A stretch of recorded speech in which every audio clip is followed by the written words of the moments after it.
Okay, welcome all to our second international CaaS Nordic webinar, which is done in collaboration with Finnish Northern Dimension project coordinated by Finnish Ministerial of Transport and Communications and together with Traficom. My name is Juha Kenraali. I'm a member of CaaS Nordic Advisor Board and I'm hosting this webinar today. The goal or the aim of this webinar is to boost collaboration in North-Sea Baltic corridor under the theme of digitalization of logistics. And as an opening, we will hear delightful presentations from Finnish and Estonian ministries. Then we will have 5 expert presentations from the private and research side.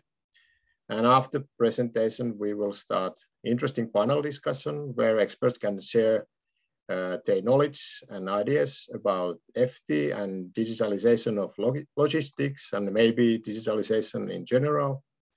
And during the webinar, you can use chat to ask your questions and we will notice those and try to get answers of those during the show. And those questions we don't get the answer today, we will get back soon as possible and maybe have some kind of package of questions and answers afterwards.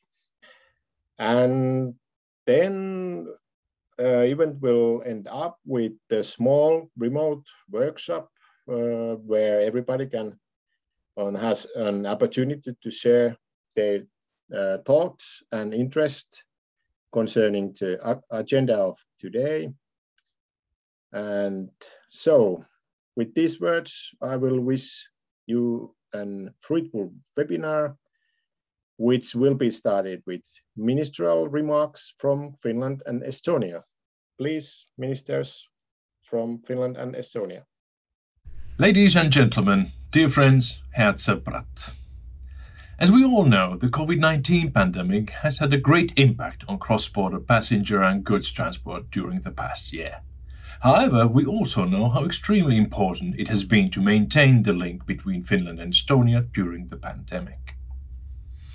We here in Finland had to impose public service obligations to ensure that we could maintain the necessary service level in maritime transport for security of supply, industry, and adequate transport connections. Even though the number of passengers at our ports have decreased dramatically, the freight traffic volumes have remained surprisingly stable.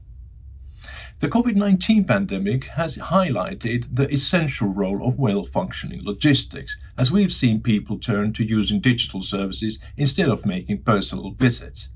No one can now doubt the value of well-functioning and safe online connections and technological capabilities and competence. In Finland and Estonia, the level of technological expertise is already high. To accelerate the digitalization in logistics calls especially for expertise in using and developing digital solutions. In the future, a skilled and competent labor force will definitely be a competitive advantage for Finland and Estonia. Digitalization creates opportunities for changing the operating models in freight logistics and increases the seamless flow of information between different parties. In Finland, our primary way of managing digital data is to develop the data environment and access to data in logistics. Clearly, the infrastructure, logistics components and data must all function well together in logistics. The efficient flow of digital data lays down conditions for the data to circulate smoothly on the international level as well. By nature, logistics is very international, and I believe that cross-border cooperation will only grow more important in the future.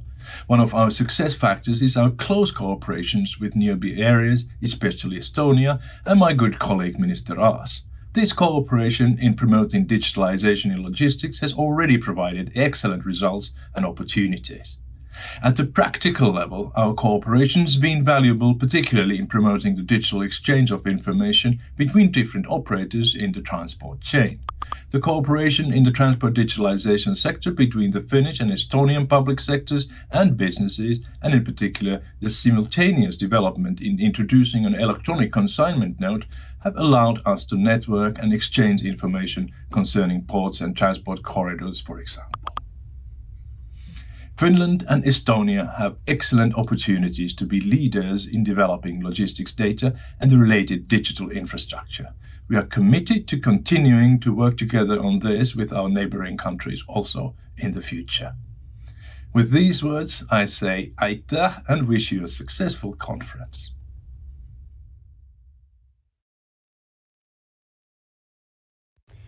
Dear seminar participants and guests, thank you for the opportunity to open this event together with my colleagues from the Finnish Ministry of Transportation and Communications. I am honored to share your approach to smarter and greener transport corridor, as the recovery and digitalization in this sector is of utmost importance in the current context. During the COVID-19 crisis, we experienced high demand of reducing unnecessary human contacts in cargo collections and delivery activities. Unfortunately, we can see that about 99% of cross-border transport operations in the territory of the EU still involve paper-based documents. The digitalization of information exchange significantly improves the efficiency and performance of the transport sector. This, in turn, contributes to green recovery. All EU countries face the challenge of implementing the European regulation of electronic freight transport information by August 2024. In 3 years, the relevant authorities must be able to accept transport documents submitted in digital form. Although completing the EFTI practical guidelines will take several more years, I believe that the key for successful implementing is dealing with cross-border digital transport initiatives already today. As you probably already know, Estonia, together with Latvia, Lithuania and Poland, have developed an electronic cross-segment note, eCMR, prototype to achieve cross-border exchange of eCMR information. The tests were successful, and the idea of the eCMR indexing scheme brought its benefits to all parties in the supply chains. I am very pleased that Finland appreciates our efforts and approved the joint position paper for achieving an interoperable electronic freight information exchange system in Europe.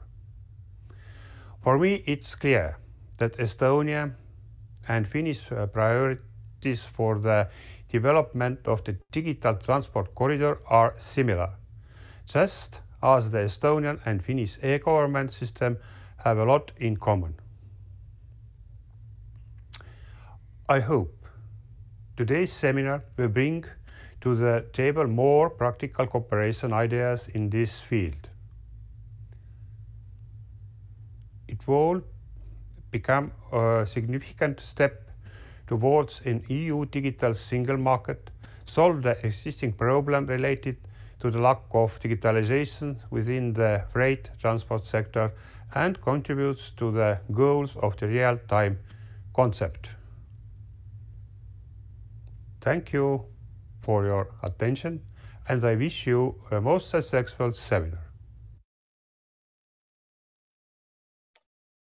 Okay, thank you. Thank you both ministers about these words and encouragement for the collaboration. It's always important. Now I will invite Maria Rautavirta to open more about Finnish approach. And after Maria, we will hear Estonian approach from Indrek Kailan. And after both presentations, we can take a couple of questions from the chat, if possible. And please, Maria, stage is yours.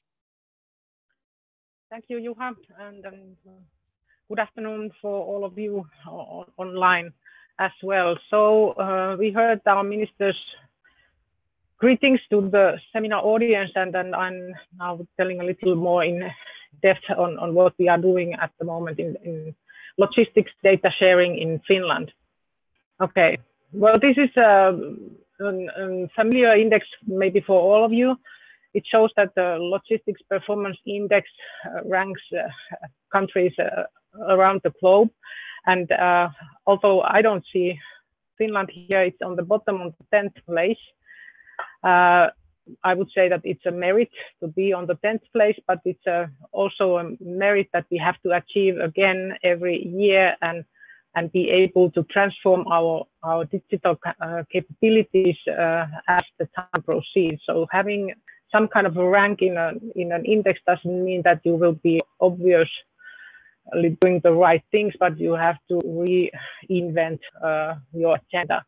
And that is what we have been doing in Finland. So we have given a government resolution last week on digitalization of logistics with an objective to first make equal and efficient logistics change a possibility for smaller and medium-sized companies as well as the bigger forwarders as a kind of a typical data connection points at the moment. So the seamless flow of data on national and international corridors and hotspots is a most important task for us to fulfill.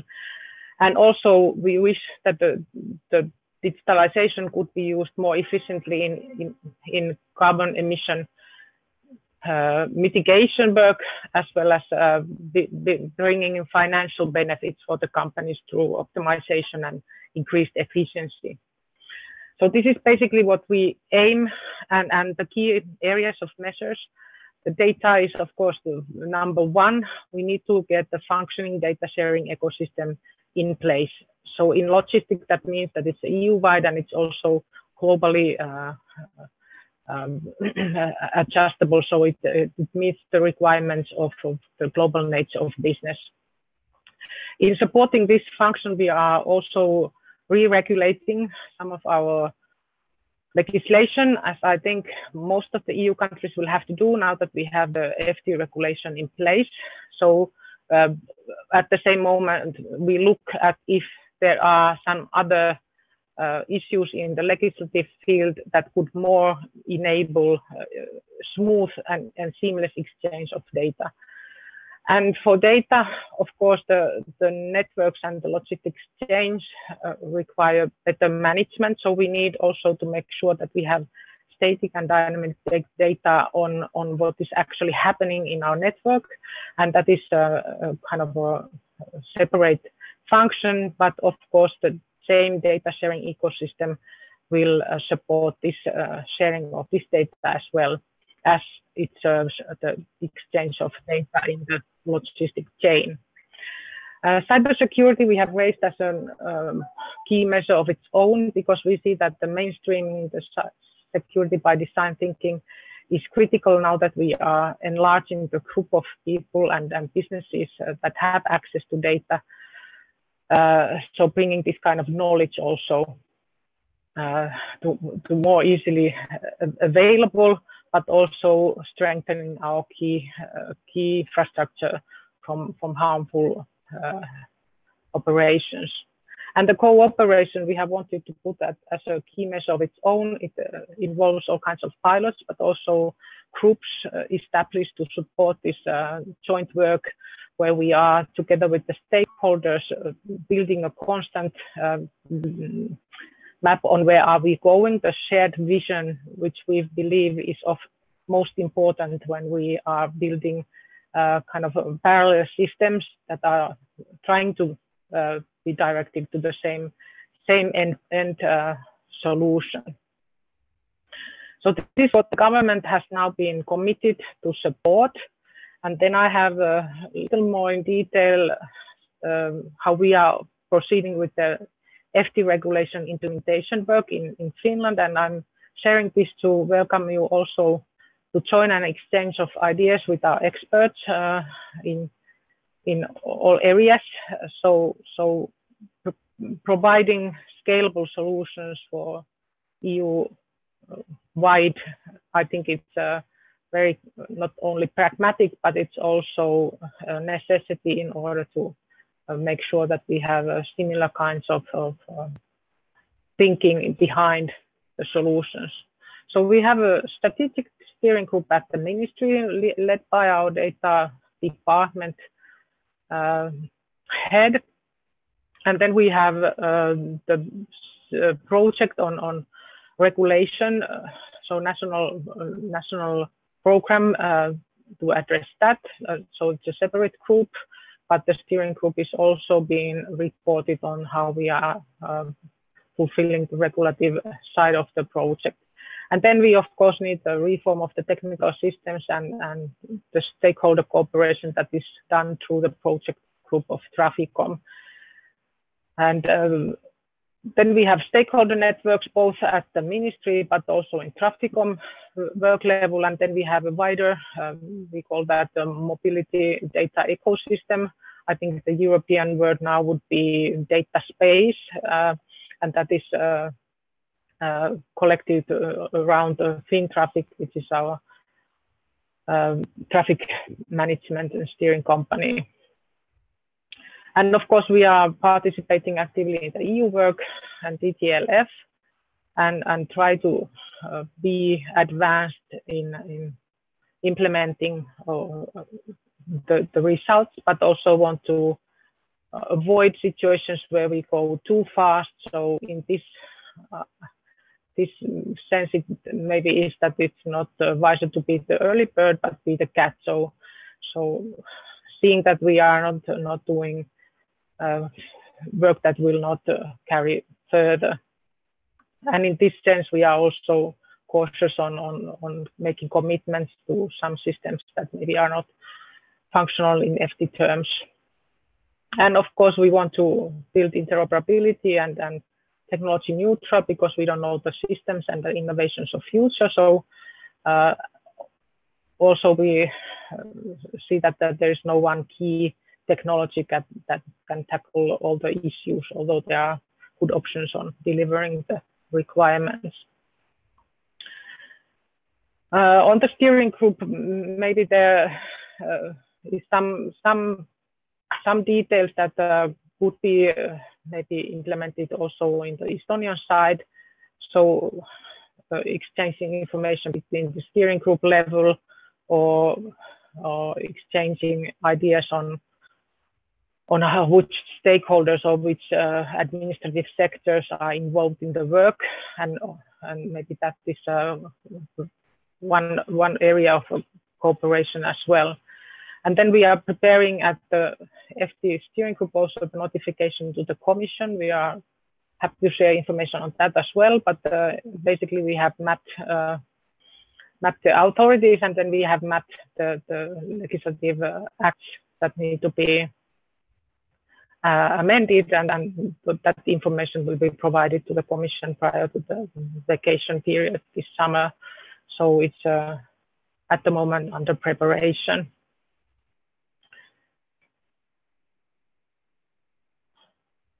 And then on the legislative project, we of course are in search of solution models, how to address this requirement. I think the certification procedure is it's unified by nature within EU. I think there is one area of cooperation as well, exchanging ideas on how to build that, but also on a more concrete level, how to build the necessary rights of access to data and how to legally address the kind of seamless means to access both publicly held data, but also privately held data, so that we can build an ecosystem that shares the same solutions that from other sectors as well. So this kind of information bringing to the legislative project is needed as well.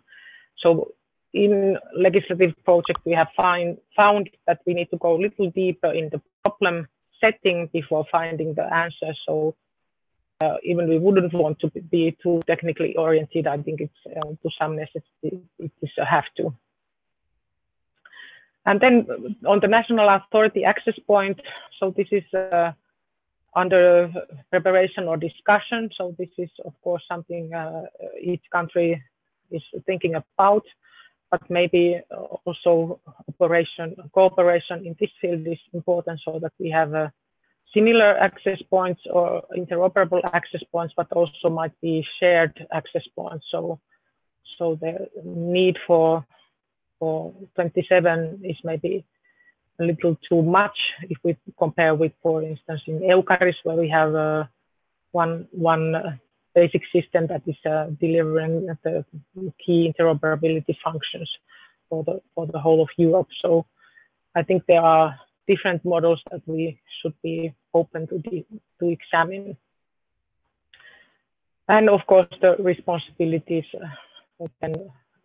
in addressing this it needs to be in the law, but also seeing that it has a budget that covers the cost so that we can maintain the 24/7, 365 service level that is needed now that we are changing in a digital working environment.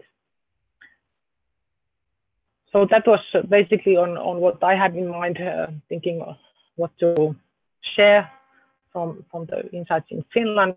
So trying to be committed in the political level, in the high level, but also concentrating mainly on the practical level. So trying to use our resources smartly is maybe something that we as practical Finns want to process here as well. So less talking and much more doing. And I'm happy that this kind of webinars are now providing a place where we can share thinking as well as solutions. So thank you all.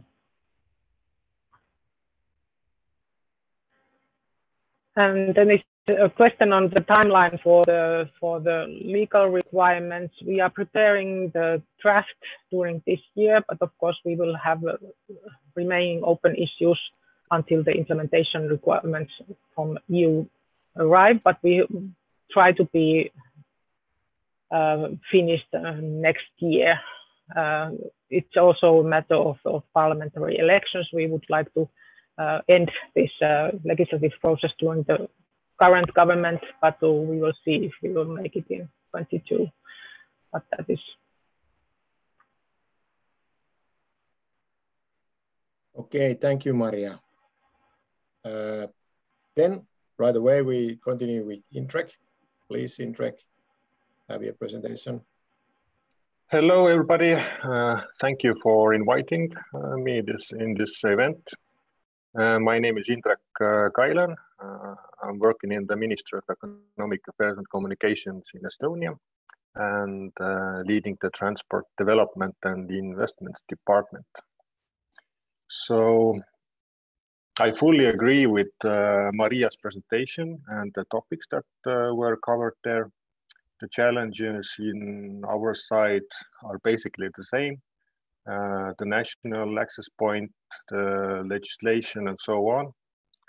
Same things are going on in Estonia right now, and in more detail, the ECMR work will be covered afterwards my presentation.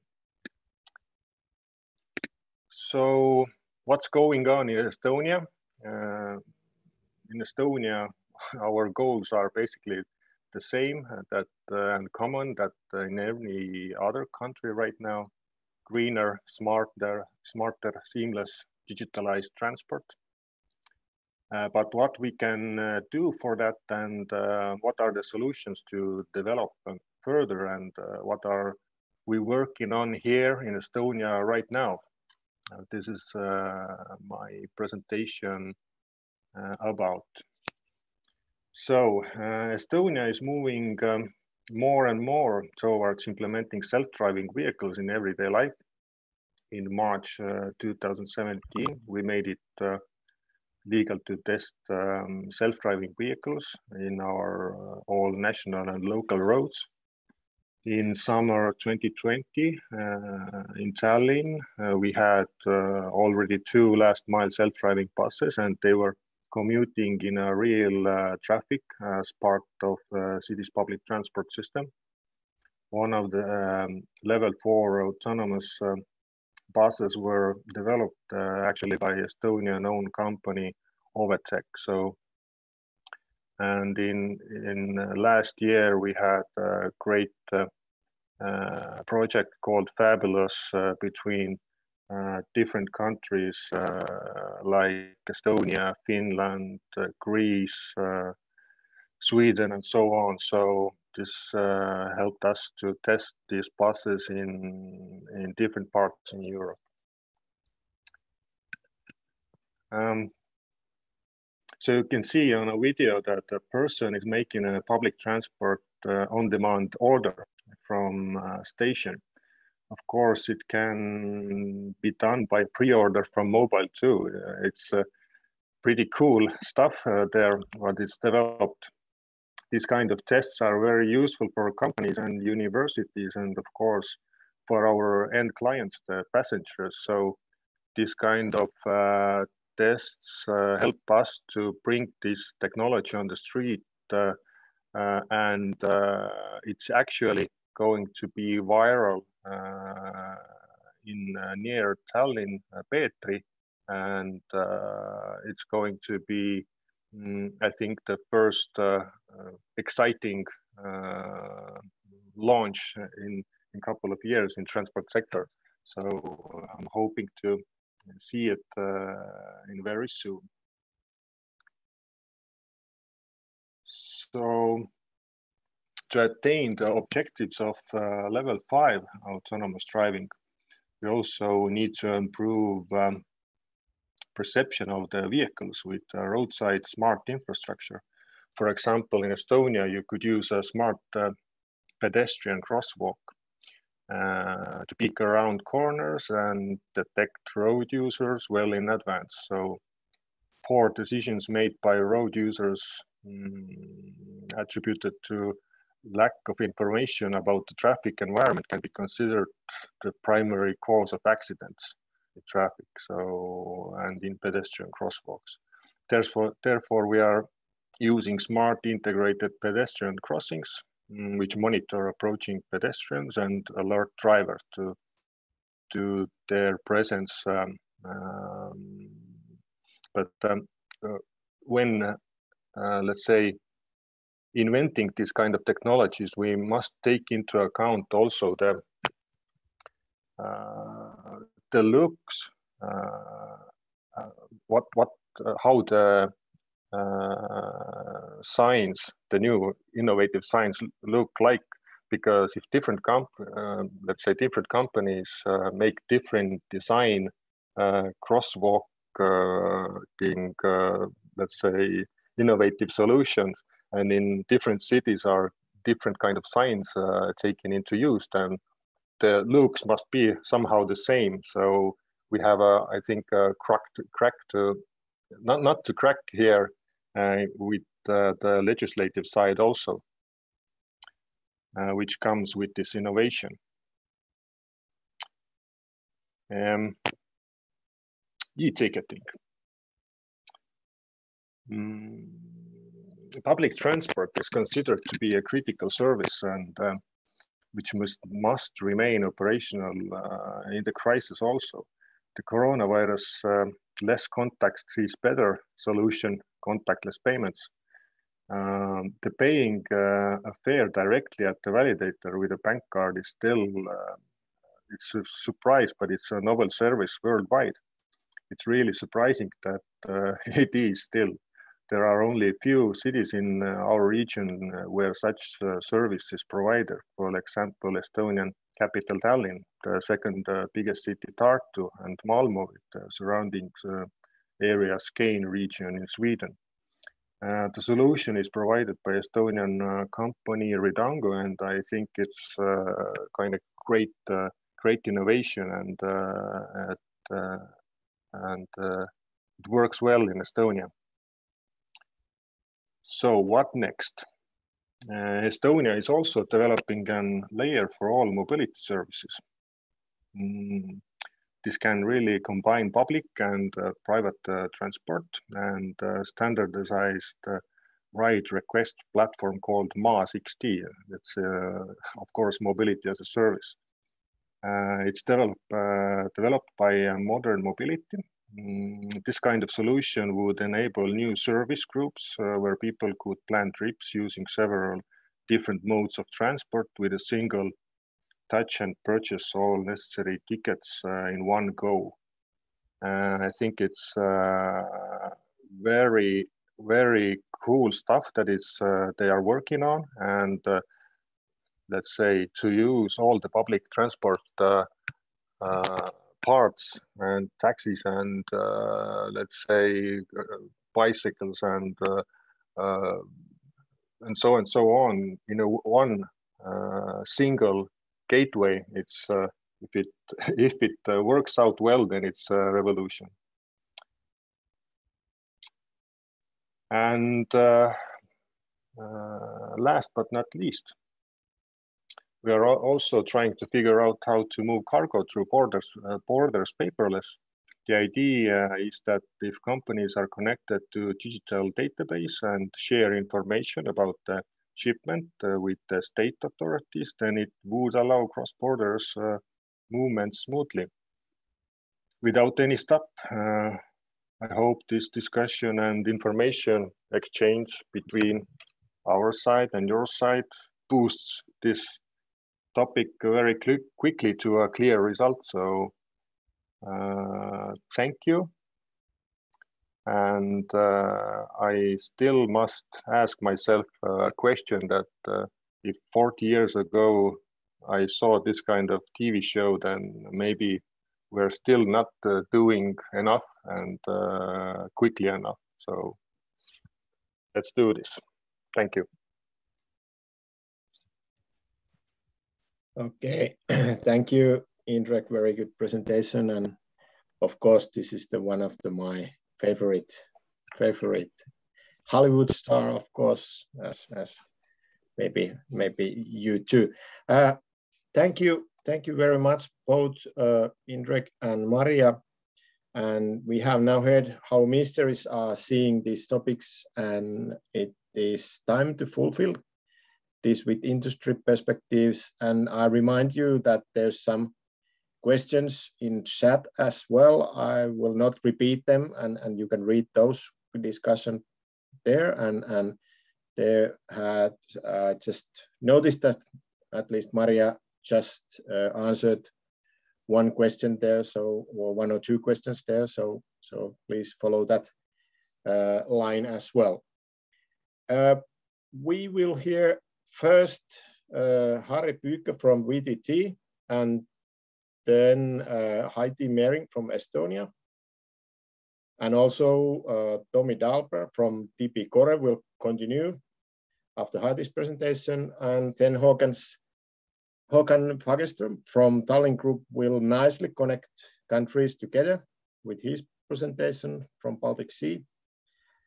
And expert session will be ended with Matti Lankinen's presentation, where Matti will describe how CaaS Nordic Association sees these topics and what CaaS Nordic would like to do for it.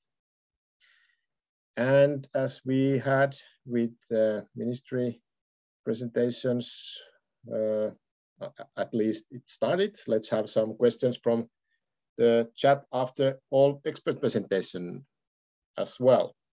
So please, Harri, it's your turn.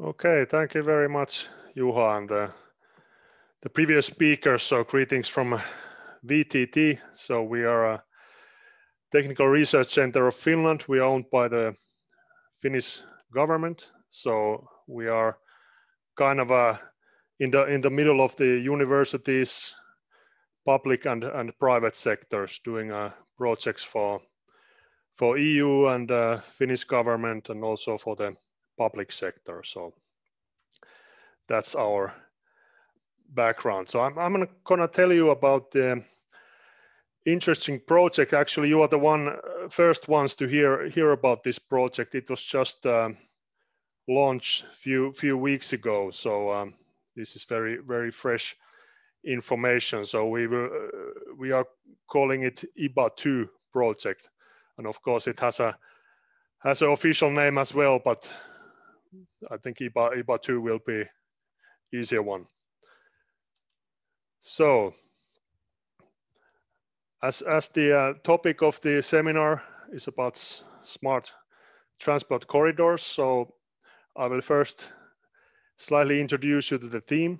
So as you can see, in terms of logistics and Finland, we are kind of like an island when we are talking about Europe compared to Estonia. So if we will have a container shipments, we are always like 1 to 2 weeks behind continental Europe, because we have to have the shipments first to Europe, Hamburg, Rotterdam, Antwerp, so on. So there's especially now when the container shipments have been struggling a lot due to the COVID and so on, the imbalances, and the freight rates have been sky high. There's a high demand for alternative solutions for finding cargoes from Finland to Far East and so on. So the rail transportation has been increasing quite rapidly from Finland to China, and then there's also a need for agile road shipments from Finland to Russian Far East, or even to China. So this is one of the main targets to investigate the potential of those in this project, but also keeping in mind the Baltic corridor. So what can we do there? Of course, some might argue that we should not talk about EU-Russia border and intra-Europe shipments in the same presentation, but I will do it anyway. So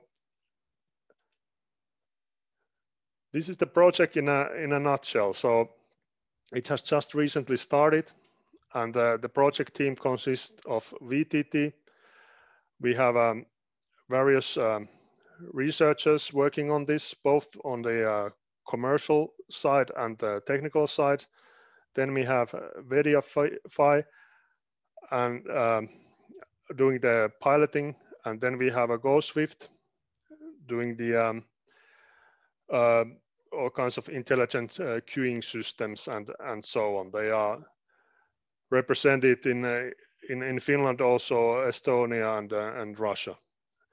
So this project has been funded under Ministry of Foreign Affairs of Finland, and this is a IBA funding program, which means cooperation in Baltic Sea, Barents and Arctic areas.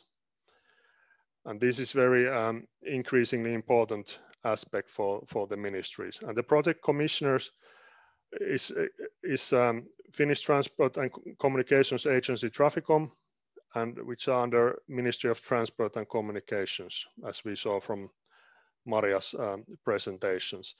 And then we have numerous other stakeholders.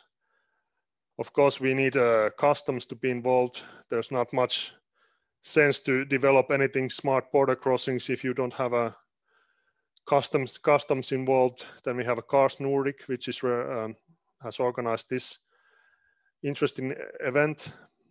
Then of course we have ITS Estonia and numerous other stakeholders. And we, of course, the purpose of this webinar is also to make more contacts and see if we can collaborate more. So the project has been divided into work packages. So basically this is reflecting what I informed. So basically we are having a pilots in the Baltic corridor, and then Finland, Russia, China corridor, mainly road transportation. Then of course one vital aspect for this project is to provide information, gather and provide information for the public sector, and especially impartial information about the potential and obstacles and what can we do here. And then there's a numerous projects in the same time going on. So we want to see what can we do to collaborate, so that if we have a similar topics, that we have a collaboration there. And also not only the efficiency operational wise, but the target is also to consider the sustainability aspects. What can we, how can we create more sustainable transport corridors? And of course, whenever you have efficiency, then it should correlate as sustainable as well. And as we saw in the previous presentation, there's of course a need to reduce the physical contacts in the border and so on. So basically, this is something we have done to analyze the data flows in the border crossings, and this is done for the Finnish-Russia border. So there are various ways to analyze this, but we have done so that we have basically the driver in the center. So as you can see, there's numerous data flows, numerous documents, what is moving before the cargo can cross the border, and it starts even before the actual physical border crossing. And this is only from Finland side, so there is similar waiting in the Russian side. And we have also done analysis, have like layers in order to have a holistic understanding what is actually needed in terms of the border crossings. So basically, of course, it's only natural that this information is pretty siloed, that each member have their own interest, how they are participating to this. But there's really a need for holistic understanding and holistic analysis, that what is actually needed in total, that we can do this. And this is also needed in order to find the bottlenecks and so on, that what can we do.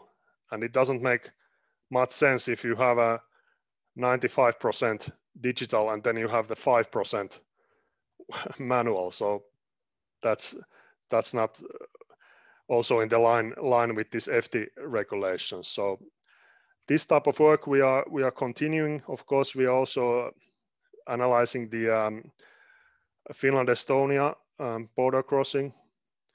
There are also bottlenecks there, and we of course try to find the best practices with the public and private partnership. So I really invite anyone who is interested on this, either about the road shipments from Finland to Russia, Far East, or China, or Finland to Estonia, vice versa, shipments or some digital solutions, what you could offer. So please contact me or anybody from the project team. So we would be very happy to collaborate with you. So kiitos. Thank you, kiitos. Thank you, Harri. Let's keep running, and we might have next presentation online there. So Heidi Mering, please, welcome. Hello for all, and few words about myself and why I'm so confident to tell you about the near future, which is already almost here, but as changes in the economy takes time and life is usually following legislation or vice versa, these changes will happen in the next couple of years. So my name is Heidi Mering, and I have involved with digital logistics projects for almost 20 years. These times includes the development of railcar tracking system for Estonian railways, establishment of Estonian single window network, foundation of Logistics under Accelerate Estonia as multimodal data sharing environment. And also today I'm working for Estonia's fastest growing e-waybill service called Waybiller. So let's look what we should do together in practical manner with the road cargo digitalization.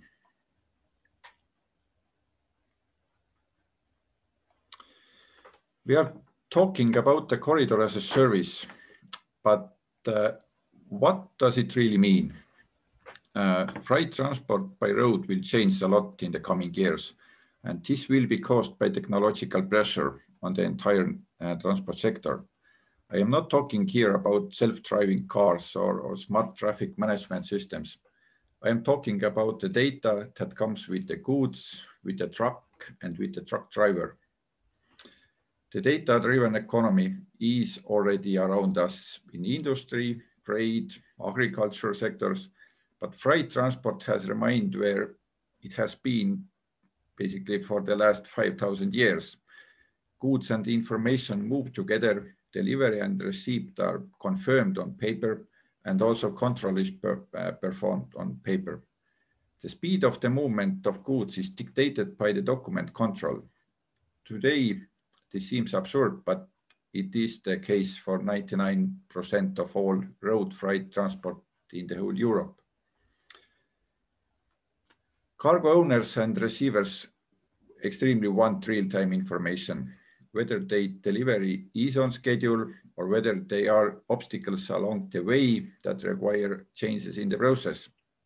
However, the digital process is creating completely new opportunities for the national inspection bodies, which have so far had accept the paper inspections. It makes possible to remove the obstacles that arise today from the physical control of the paper. Freight transport by road should be paperless, contactless, because the driver should not have present papers on the way to prove what he is transporting, where and why. And of course, digital transport must be tracked in real time. This is where EFTI comes in.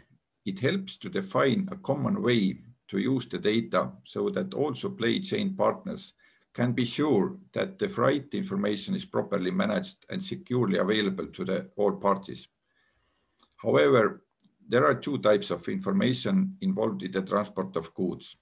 One part includes commercial information about the data of goods, truck, and carrier. And second part is personal information about the driver, his licenses and nationality, which is protected by the terms of GDPR. For the platforms that will handle the data in our digital transport corridor, we have common rules, and they will be based on the United Nations multimodal transport standard. Based on that, we must harmonize the local legislation in each country on the way. And one important part there will be also environmental value. The CO2 carbon emission measurement can be added as an added value, and we can get it for each trip of the truck.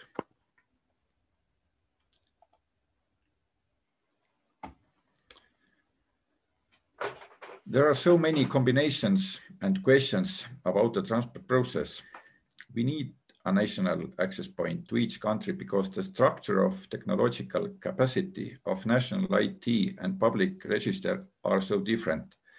Our success will be based on cooperation network of EFTI service providers, because only through connected services it's possible to share freight information efficiently and operatively.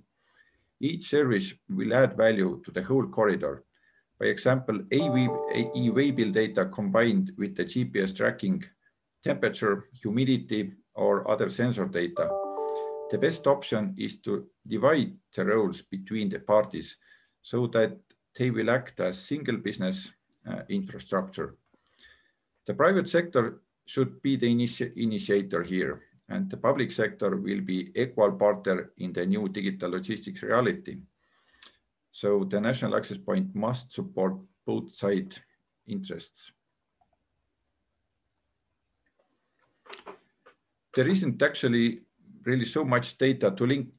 We need only basic data for carriers, for goods, driver, but that this GPS and IoT data can be easily linked to them.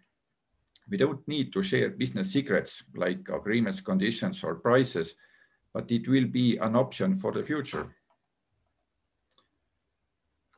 As this data is managed by different companies and service providers today, the cooperation and regulatory support is important.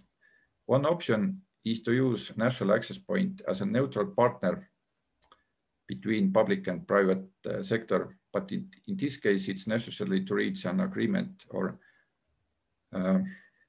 whether it is a public or private service. And I think the best option will be even multinational over the whole corridor.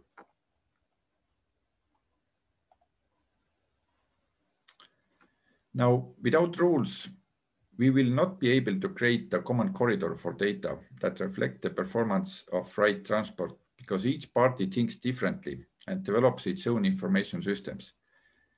This diversity of solution is our biggest obstacle, because if the parties do not speak the same language, they will not understand each other.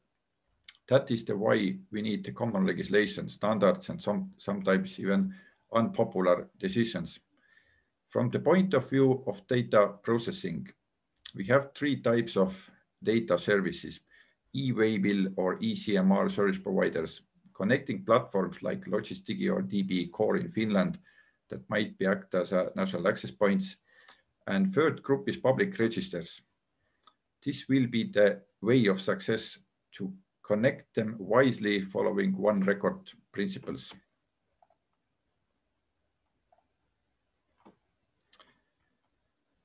From my side, few practical use cases for Finland example based on my experiences.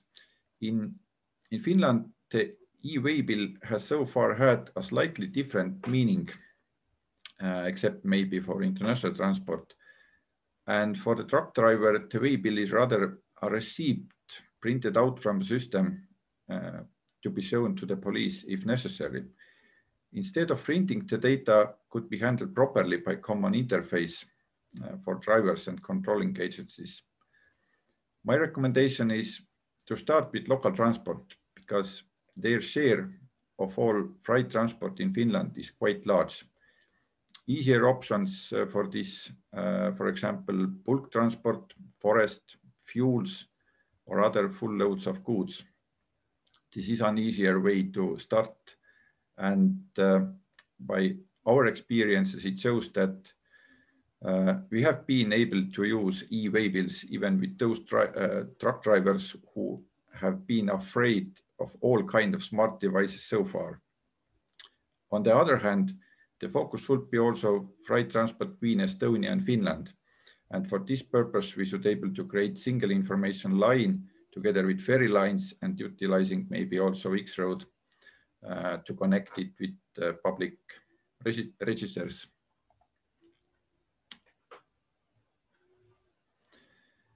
For overseas transport should be created a green corridor for digital consignments, and this will create much wider opportunities than just exchanging shipments data. There are many more parties and information that we can relate to the movement of truck more than EFTI regulation defines. Summarizing my words, I wish that we will keeping our focus on cooperation, not on competing with ideas and developments. And I mean here both governments and companies. We know the main rules and the data standards, so we have needed tools to build the digital corridor for the road transport, keeping in mind private and public interests, and we can show the way to the rest of the Europe. And thank you for my side. Okay, thank you, Heidi. Again, very interesting topics, and then we have some discussion in chat, but please, like we already agreed that we can have this presentation first and then maybe have some discussion with chat questions as well. Now I hope we have Tommy online there. So Tommy, please continue with your presentation. Thank you. Thank you, Juha. And thanks also to Heidi. So this Heidi's presentation is an excellent forward to what I'm going to say here. So, okay. So why are we talking about multimodal waybills today? So to us in DB Core, so by the way, we are one of the founders of CaaS Nordic. So to us, this is of course very topical issue because we have funding from the EU CEF fund to develop this exact thing, the multimodal waybill, together with our partners in Portugal and Denmark. So, but in a way, I think that doesn't really interest the rest of us, you, in such a way. So the question, of course, is that why do we need this kind of multimodal waybill? Something in a way what Heidi already said, so I repeat that because in a way I studied at school Latin for 8 years, and I learned that repetitio mater studiorum, so it's good to repeat some things. So currently we are in a situation where cargo and freight data is exchanged between the parties of supply chains and logistics actors, mainly manually. So that means we use telephone, we use paper, and non-machine readable email attachments. Although we are in Nordic countries and in Baltics, we are ahead of many other countries, so this is also the situation here. The interest obviously is towards sharing the data that the waybills contain. And if we can move to the electronic sharing of data, that has a lot of very tangible and significant benefits. So it improves the financial performance of enterprises. For example, the logistics costs from Finland to Europe is they are 10 to 15% higher than those of our Central European competitors. So there's an interest to lower the costs. It also has data quality improvements and then operation planning benefits. So if we are able to share data, it means that we don't have to manually re-enter the same data again, which by the way doesn't add any value because we are doing a thing that somebody else has done earlier, and so that we can achieve significant cost savings through the whole process. It also means that if we make these in a way re-entries redundant, so we get less data errors per each re-entry. So the calculation we have calculated from empirical data is that 8% of the documents get some kind of errors at every re-entry point. If we have better data, we get it more reliably.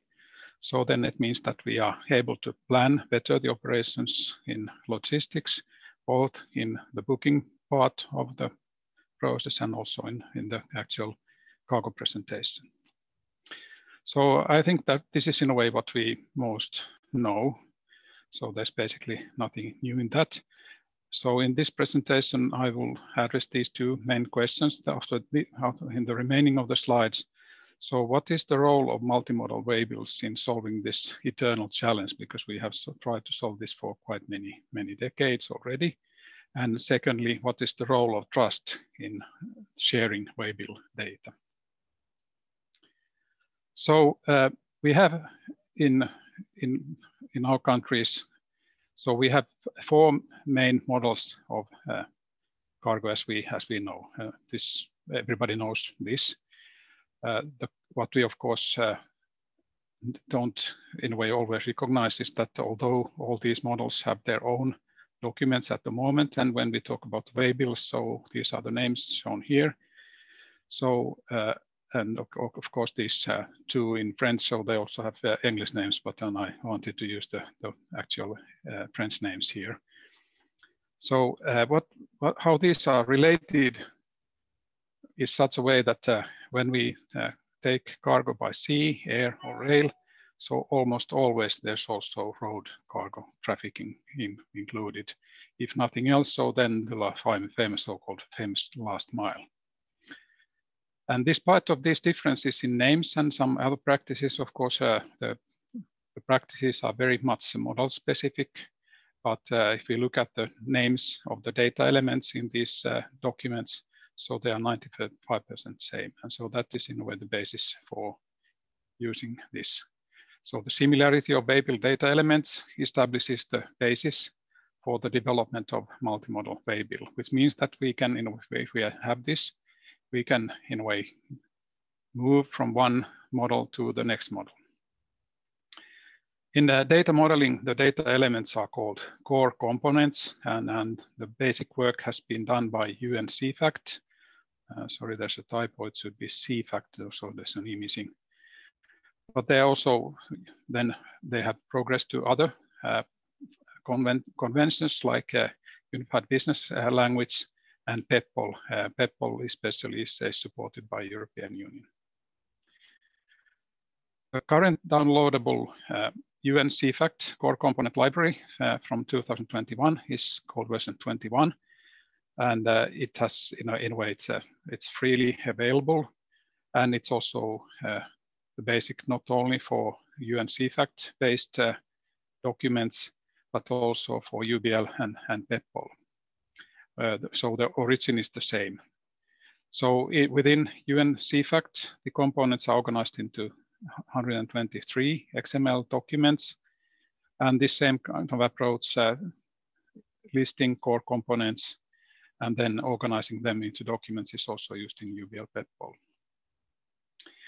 What is the difference between these two? So UBL as an open standard supports the so-called recursion of components. So it means that we can use the same components again. So for example, describe layered products. And also with the newest version, UBL 2.3, so where we also, DB Core is part of the OASIS technical committee, which is responsible for the development of UBL standard. So it means also that we can include external data, for example, product data standards, which are necessary if we want to exchange technical product data. Then UBL is a huge standard, so more than 2,500 core components, and they are divided currently into 94 documents, if I remember right. For us, a couple of dozens of those are relevant in the first phase. So it's so large that in a way, and so that there are several derivatives of that, and PEPPOL, Pan-European Public Procurement Online, is one of them. And this is what especially the European Union supports with CEF funding, and also there's a CEF delivery environment, a delivery environment that is being used. What does PEPPOL add, and how does it in a way limit or restrict the? So because the UBL is so, and UN CFACT, so they are so huge, and UBL supports recursion as well, so there needs to be some kind of limitations. For example, the product levels in PEPPOL are limited to less than 10. So, and also what is perhaps the most important part is that in a way PEPPOL documents, as they are called, so they have business rules based validation rules, which means that in a way when you follow those rules, so then the data is really shareable. This Waybill document that's being developed, so we have the working name PEPPOL BIS 3.0. It could be something else. So the one which is being used not only in Europe but in 39 countries all over the world is the electronic PEPPOL invoice, and that's BIS 2.0. There are also 2.1 and 2.2, and they include some logistics documents. So this is in a way how it works. If we talk about, then look at how the Waybill is in a way invocated. So when we have a transport need, so then we send and request to execute the transport, and we send that to the consignee, and then the consignee provides the information and sends that forward, and actually that goes to the carrier as well, and the carrier typically creates the waybill. So if we have now what is the benefit if we have a multimodal waybill? So the clear benefit is that if we have a waybill that includes not only the 95% of the same data elements, but also the rest. So we can, when needed, so we can create the model-specific waybills. Here is you can't see this, but in a way that's not the purpose even. But in a way, again, also the PEPL code is available. So this is in a way just an example of the XML code of this waybill. So it's much longer. So this is just the beginning of it. Okay, but so that's where we are, and I want to in a way conclude this about the second topic. I talked about in a way the multimodal waybills, but now in a way what's needed if we want to share waybill data. Heiti already said that in a way, in most cases, it's possible to share data which is non-proprietary and non-critical. But the significance of trust in waybill data sharing is what shows here. I have supervised several PhD dissertations and more than 100 MBA theses as well. During the recent years, we have interviewed dozens of purchase and logistics managers, and we have come to these conclusions from that, and also the other evidence we have collected points to the same direction. So if I put the role of trust into a nutshell, so what we have learned from these interviews is that in a way, those who in a way if you ask, are you willing to share data electronic with your partners? So they say yes, provided that I'm able to decide who receives the data. Secondly, I'm able to split the data so that not everybody sees everything. So one size doesn't fit all. So I want to make the decision who sees what. I need to see who has used the data. So for example, from log data. And then this seems to be very important. So I'm able to prevent the illegal copying of the data after the data has been used. And then if needed, so I can remove the right to use the data. And this has several implications for the service providers and operators. Data is not owned by them, it's owned by the originators of the data. And in some cases, they need to accept the point that they don't even see the data. So thank you for listening to my presentation. Okay, thank you, Tommy. I know I'm repeating myself if I said again that it was very interesting, but really is, and I think it's going all the time better and better for the concrete thing, what data is, what the role of data is, and that was very good example of that.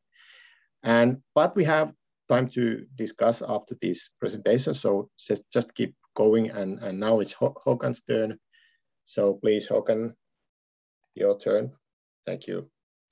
Yeah, hello everyone, and greetings from a sunny and warm Helsinki. It's rather nice weather, and it's been a very joyful seminar to follow.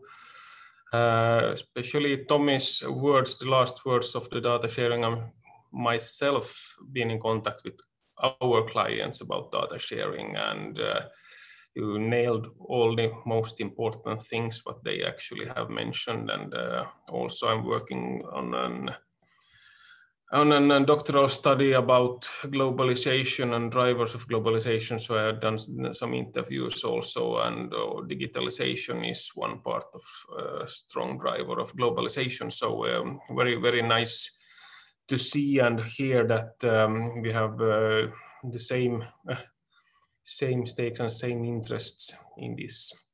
But now to my presentation. I will be more a little bit pragmatic about how we see it and what we have done and how this sea road between Helsinki and Tallinn have developed during the years. So first, here's my start of the presentation. So I have first done some words of wisdom. I don't remember from where I picked it, but there were one wise man said that efficiency is doing things right and effectiveness is doing the right thing. I will come back to this when we start to talk about development of the traffic here. But first here, this is really interesting actually. I show it every year, but and I show it again. Here's the development of the goods traffic between Estonia and Finland, market development, roll-on, roll-off market. This means that they're rolling goods from beginning of year 2000. And why 2000? Actually, I started to work on Silja Line in 99 and 2000, or more in 2000. I started in 99. So I have seen this development of the traffic, what has happened throughout the years. And this is basically a really extraordinary development, how it has developed during the years. I have not found during my research any traffic area that have boosted with this kind of tempo and these volumes in such a short time.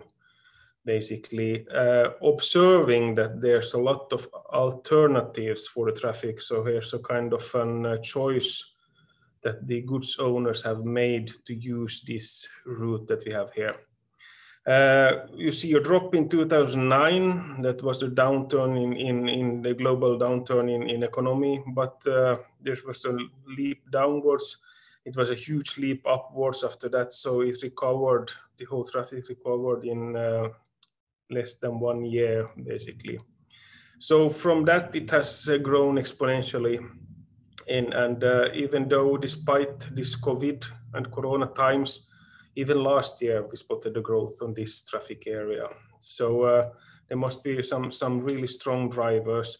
But this also means one thing: it puts a huge pressure if you have such a development.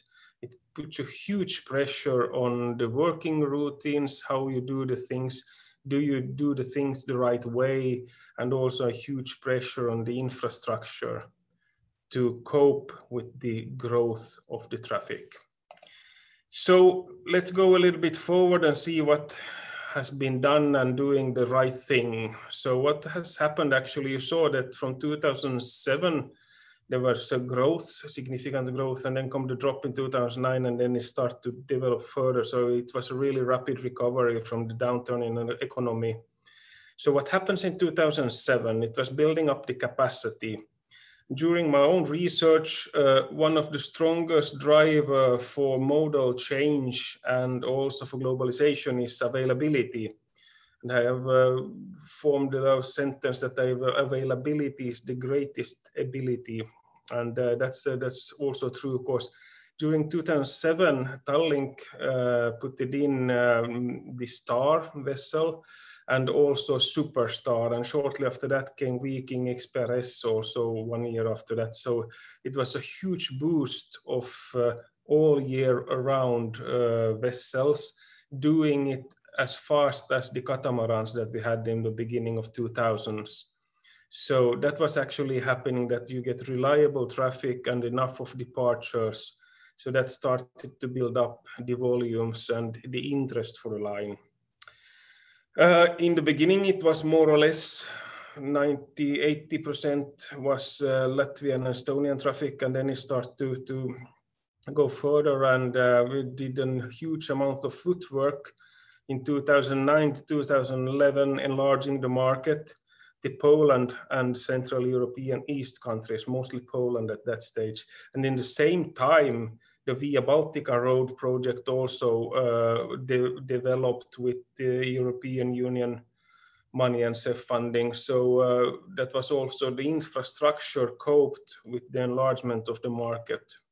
So that was a huge success. And now the big part of the traffic is actually coming from these areas. So furthermore, what happened in 2015, our sea wind vessel was put into traffic to Muuga Vuosaari, building up the infrastructure. So there was some we faced that the infrastructure in Port of Helsinki didn't cope with the growing volume. So also there were some political tensions about having all the traffic in the city center in both Helsinki and in Tallinn. So Muuga-Vuosaari was a really interesting option. So we put the one vessel there. Now we have also the competitor's vessel there, Ecoline's vessel. Then we came to the environmental aspects, LNG, and there's a typo in this, sorry for that. And we had the Megastar vessel.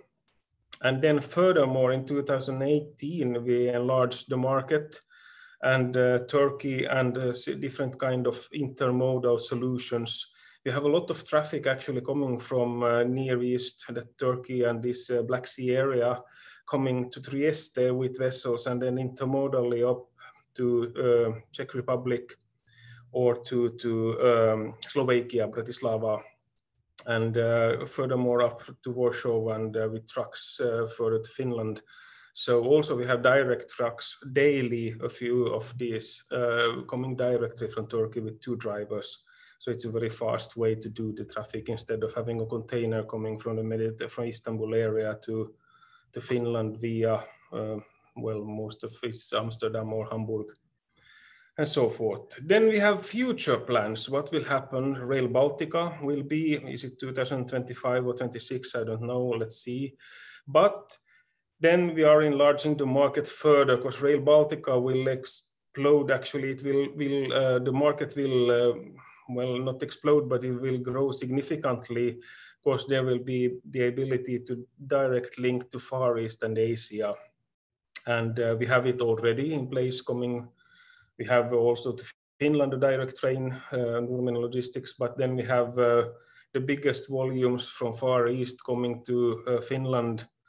At this stage is coming via Warsaw, so it's coming to Warsaw and with truck and trailers via Baltic up to Finland. But having a great fast rail track will definitely be a game changer. So we have a lot to cope about. We expect the market to grow and the different traffic areas to grow also. So there's a lot of things to keep in mind.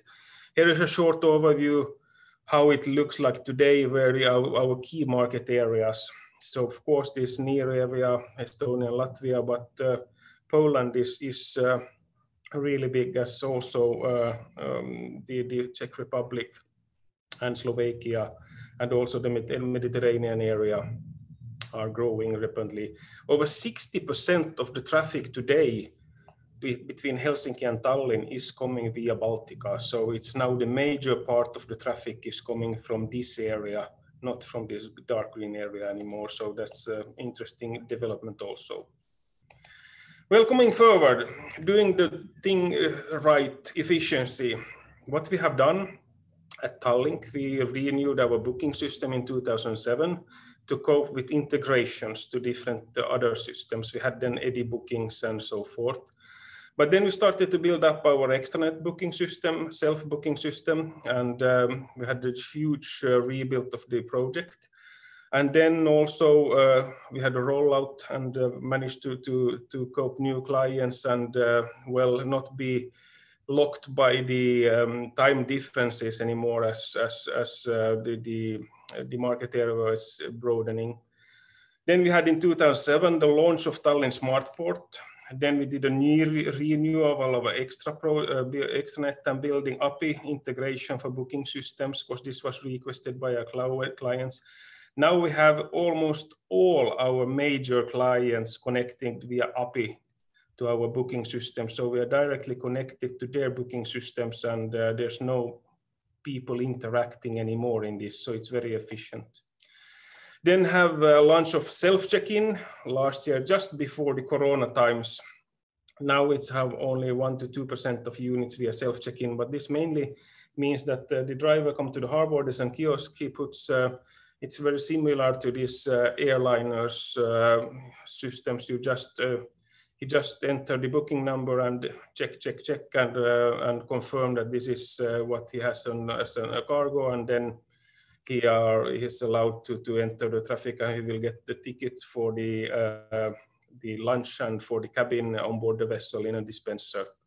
We are planning to have a mobile check-in for cargo in the near future. We had it a little bit shorter time span, but this Corona pandemic put some delays on it, but this is also the future. So we have a lot of things of the efficiency here.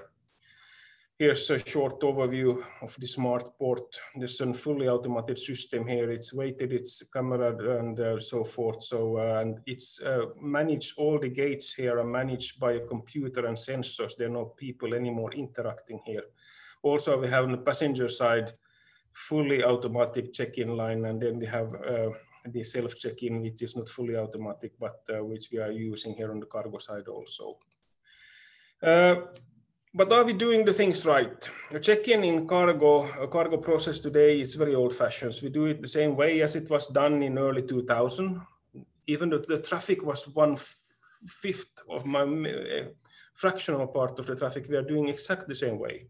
Major part of the check-in process consists of work related to check the transport documents. The driver brings the transport documents, weight and contents is checked by the clerk and put it into the booking system or confirmed there if there's pre-inserted. Driver get the ticket and the Eway bill, happy so, and goes on board. In Finland, we must observe still that there's a commercial interest of the weight of units as the port charges tonnage fee for all cargo transports via Finnish ports. Also in Sweden, this is somewhat not in all ports, but in some ports interesting. So this is really important when you develop any systems. There must be some focus on that the ports are charging this tonnage fees based on this. So that's a thing. So to be observed in this. This is not the case, for example, in Estonia, and not the case either in many other countries. So this is a really special niche actually here in Finland. Also, the weight of the unit plays a significant role for ship safety and the stability of the vessels. And units non-custom cleared and units with dangerous goods must be anyway checked manually because of the legislation of dangerous goods and also of the customs clearance. So not everything can be, as I see it, digitalized. But this is not very efficient, as we have done all integrations, any XML, open APIs, everything. We are doing this process with papers more or less the same way that we done it 20 years ago, and it takes the major part of the time. So we must do something, that's certain, and I'm really happy to see that there are some projects now developing to globally cope with these e-documents, because there's a lot of providers on the market, but we have not the time to search for them. They must have them directly. Probably the best way would be to have it kind of an open API connection to these portals and get it directly from there, so to save time. That would be the ultimate way to do it. As said, the market is expected to grow in the near future. Harbor areas getting smaller, which puts huge pressure of the efficiency of the port. Cargo units are not let into the harbor in very much in advance. It's almost just in time, especially here in Helsinki. You are allowed to enter the port 1 to 2 hours before departure, not arrival, departure, which means that we have to check in for, well, 120 units within 1 hour of time, basically. There's not much areas for the check-in either. So we must do this more efficiently than we do it today. And to cope with the growing market and the JIT trends in the port, something must be done, and to optimize the speed and the check-in process. Otherwise, we will have a huge bottleneck, which will act as an obstacle for the growth of the foreign trade. That's for clear.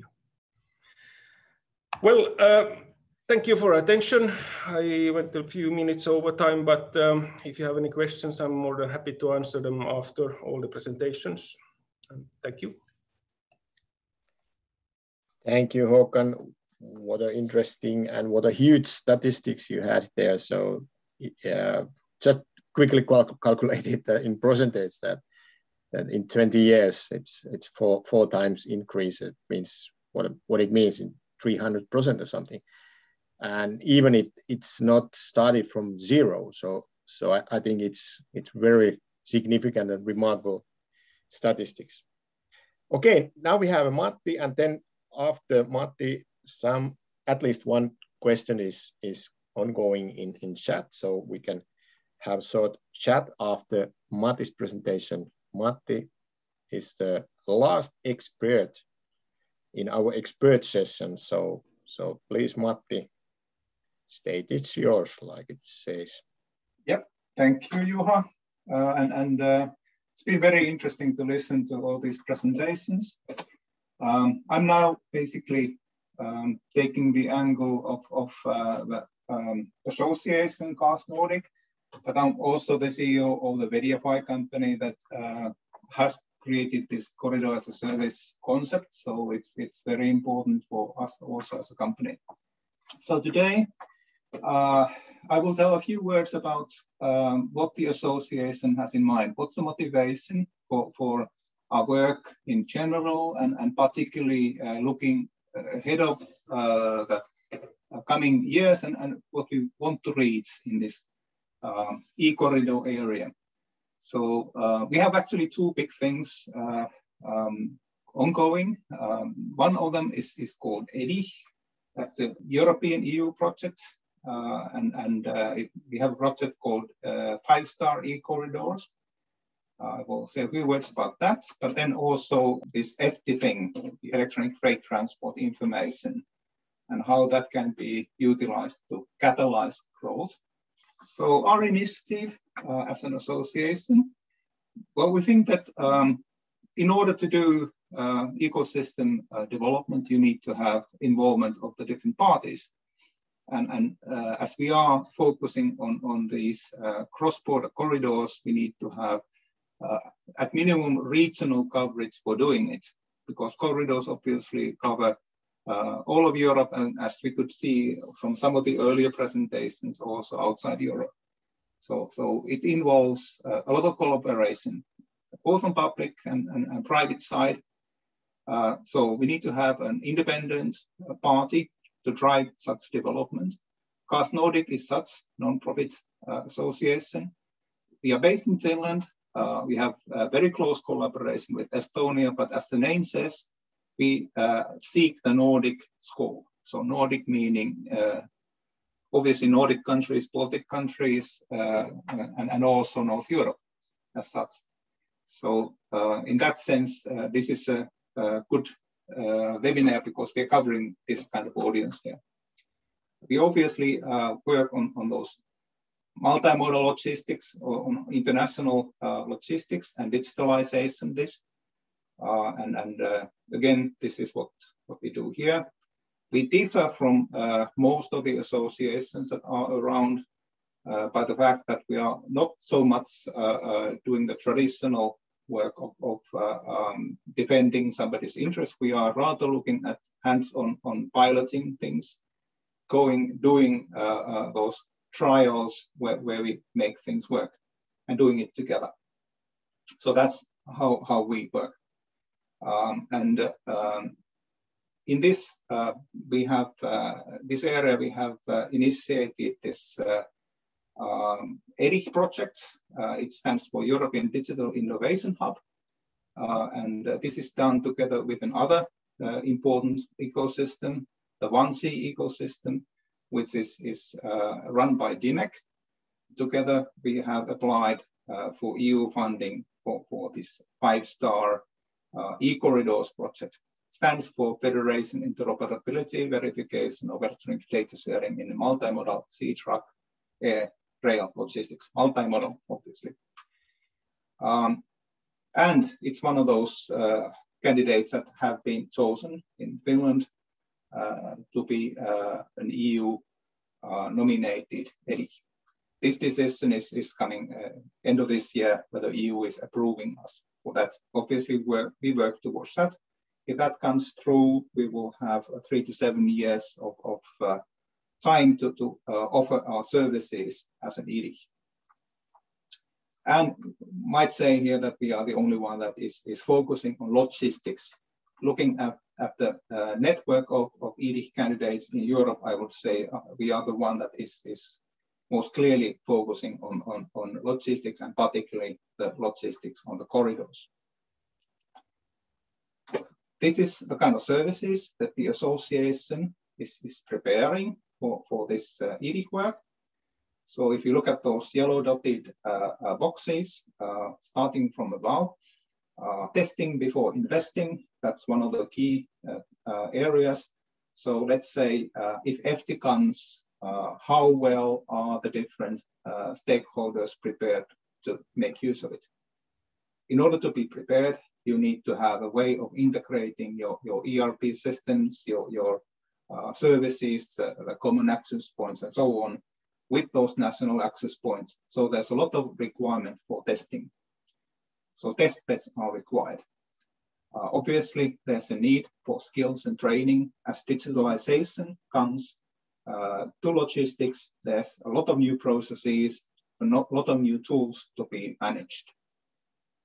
And when doing that, the logistics industry in general does not have a lot of funds to develop things. So projects are required.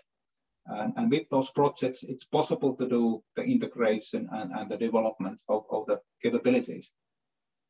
And in order to make a corridor-wide collaboration, you need to have an ecosystem and networking in your own country with the different stakeholders, but also across the countries and all the way through the corridors in different modalities. And in those boxes, which are sort of vertical, you can see what we have today. There is one sea ecosystem. So that's covering the harbors, the shipment side. There are the CaaS Nordic, mostly road transport, rail transport related stakeholders. And then we have the air cargo cluster. So Finavia, Finnair Cargo, Finnair Cargo being very active now currently in our ecosystem.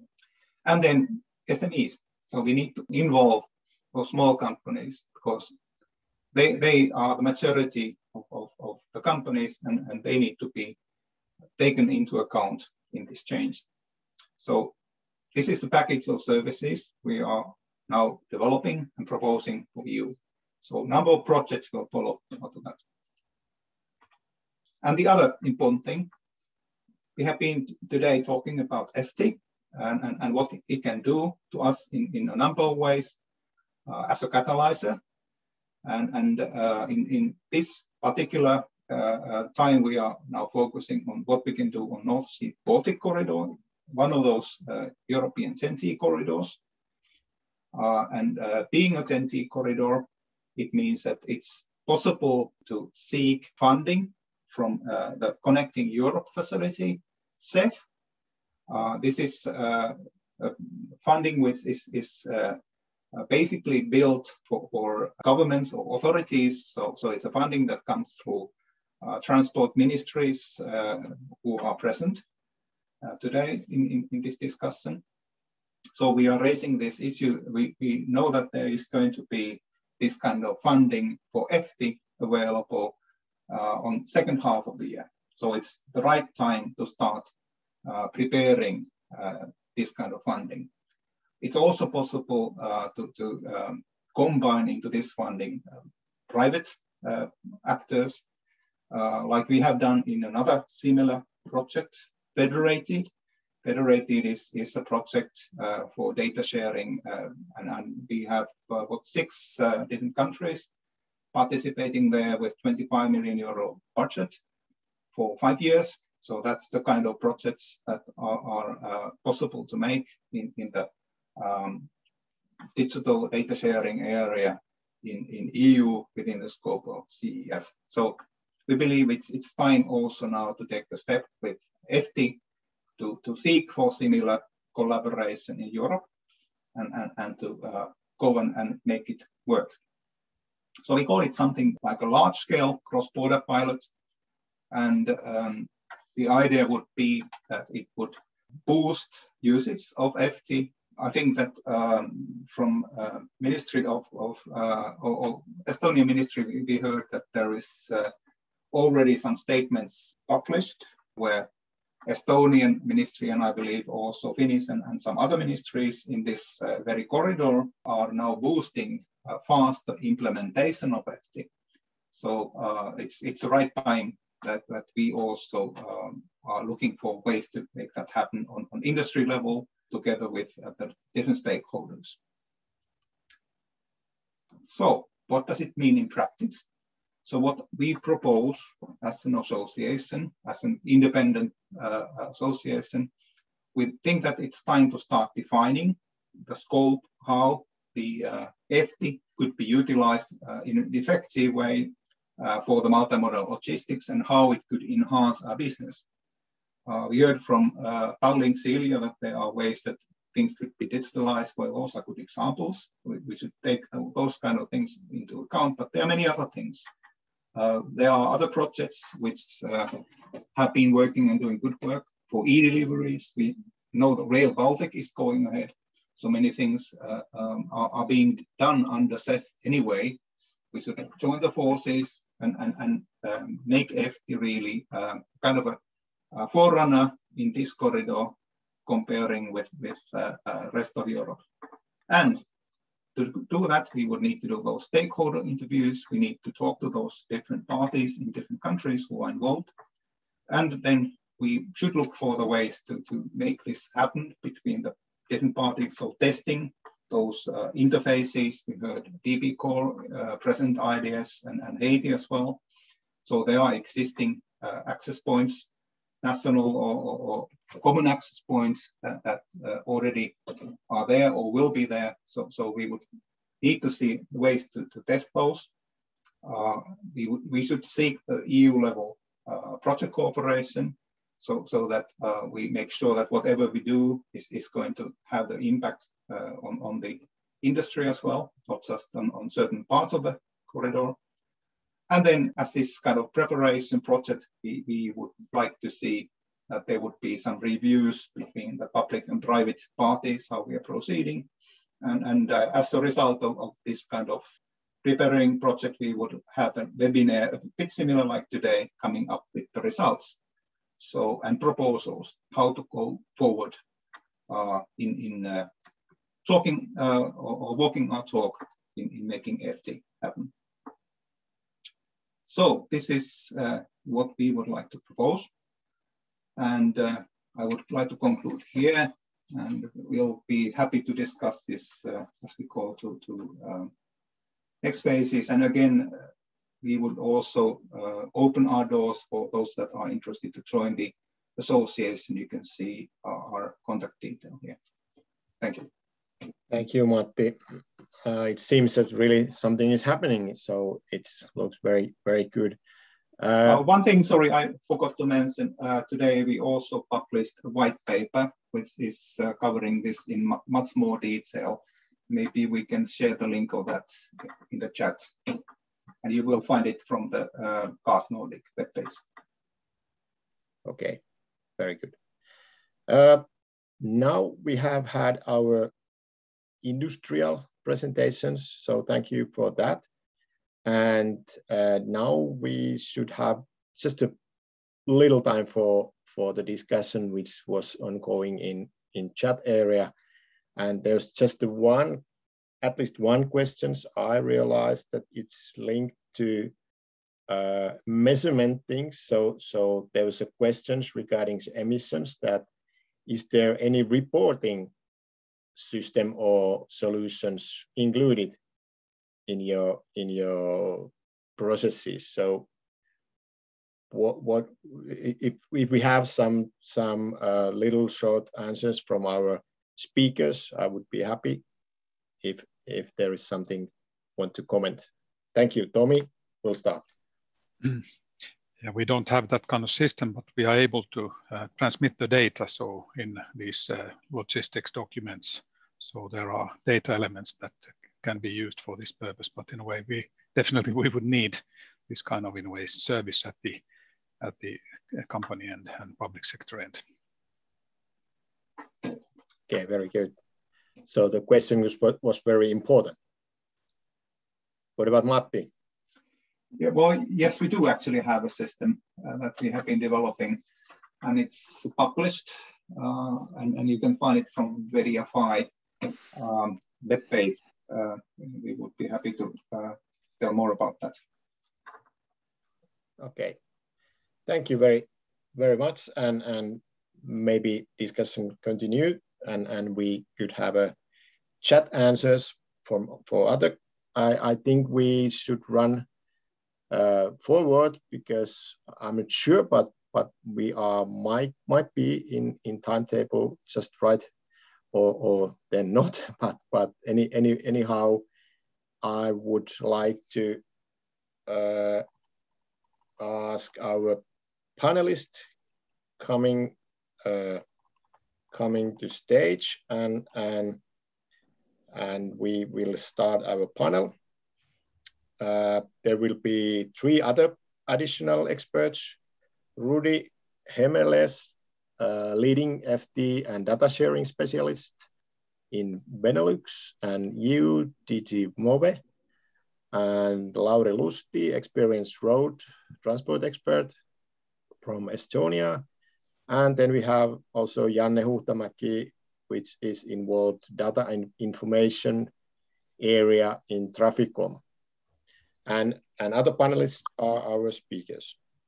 And I think it's good to have quite free discussion, but I still have a few questions to start, but you can, anyhow, you can go with this discussion with any direction you want, but this is for the start. I start with Maria, not for that reason. I heard you are a bit hurried, but because you are from Ministry. Now we had here quite interesting and very interesting presentation, and quite a different point of view as well. Maria, how you see that our new national decision in principle, so periaatepäätös in Finnish, for the digitalization of logistics will boost implementation of data sharing in this North-Sea Baltic corridor? Yeah, well, I think the primary reason why we entered into the process of delivering a strategy first with the vision and kind of goals, what we want to achieve, and then also taking the commitment from the government to support this vision and action, is because we see that from individual development fields, we need to somehow direct the same end result. So even we would do parallel pilot projects, we have to end up in some point to the interoperable exchange of logistic data. And in that we see that we need money piloting legislation, we need individual data sharing schemes, data sets, and you can argue what other elements you want, but they need to be in the same puzzle. So drawing out this puzzle, now we can start developing the pieces of that puzzle. But without the shared vision and the big picture, it would have been almost impossible to steer this kind of development. And this is what we saw that we needed. And this is also a way of showing to the government that, hey, logistics is important. It's important not only now during the pandemic, but it's even more important to have a seamless corridors functioning with the best tools we have. And there's a lot of potential that we haven't utilized so far. Yeah, very good point. And that potential, I agree that as well. Anyone want to comment? No, just go. I necessarily not see your hands, so just say if you have. I have other questions. The next questions is to Indrek. Actually, it's pretty much same questions in what is happening in that's area in Estonia. So, what about your national roadmap of Estonia road transport digitalization?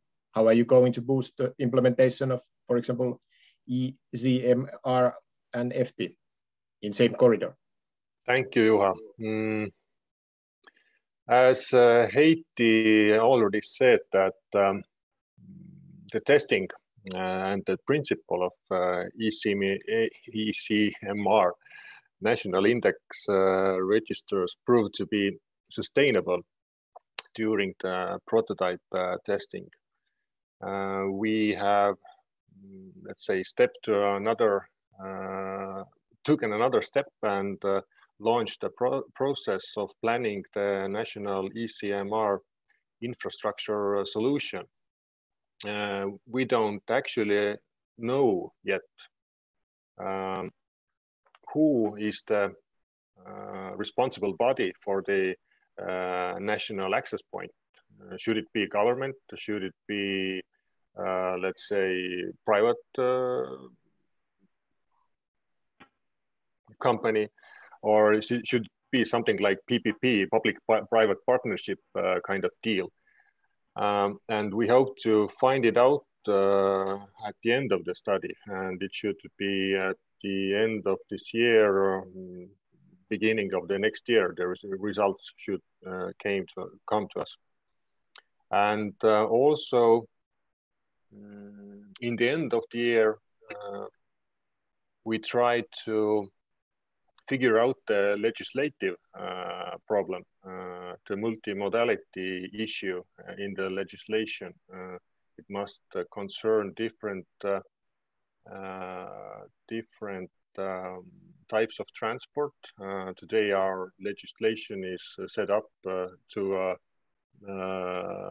this, that the transportation in every mode is different in different legislation. So we have to somehow gather it together in this topic. And also,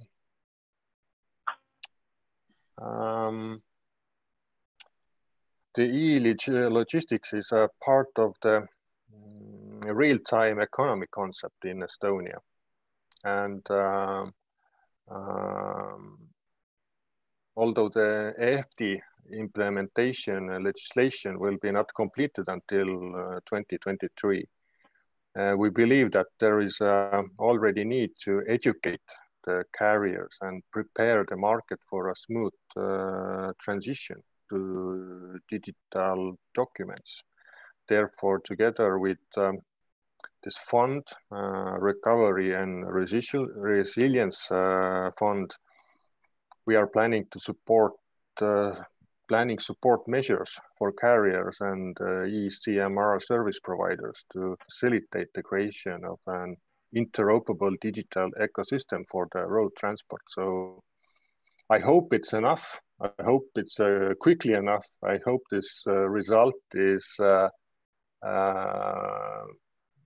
very quality result, and it functions in 2024, and maybe we can smell it even 2023 or so. So all the different firecrackers will be launched. Okay, thank you. It's very important. I think it's always a question about the cooperation between private and public sector. But what about other panelists? How do you see that kind of data access point? How it would be built? Or how would you want to be built? Do you have any ideas, any comments?